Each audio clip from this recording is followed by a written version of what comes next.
প্রধান উপদেষ্টা ডক্টর মোহাম্মদ ইউনূস আজ মিশরের আল আজহার বিশ্ববিদ্যালয়ে ভাষণ দেবেন। ডক্টর ইউনূসের নির্বাচনের ঘোষণাকে স্বাগত জানালো যুক্তরাষ্ট্র। গুমের ঘটনার সাথে হাসিনার সম্পৃক্ততা তদন্তে সমর্থন। গাজায় ইসরায়েলি হামলায় নিহত আরও ৩৮ ফিলিস্তিনি। আসাদের পতনের পর পুনরায় বাণিজ্যিক ফ্লাইট চালু হলো সিরিয়ায়। ভারতে যাত্রীবাহী ফেরিতে নৌবাহিনীর স্পিডবোটের ধাক্কা, নিহত ১৩।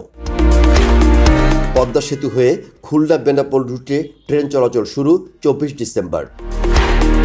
কক্সবাজারের পেকুয়ায় ডাম্প ট্রাক ও অটোরিকশার সংঘর্ষে শিশুসহ নিহত ৫।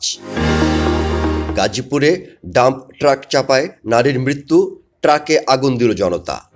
পঞ্চগড়ের সেনপাড়া সীমান্ত থেকে এক বাংলাদেশি কিশোরকে ধরে নিয়ে গেছে বিএসএফ।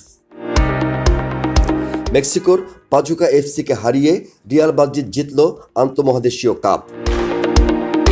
বিপিএলে বরিশালে খেলবেন শাহিন আফ্রিদি।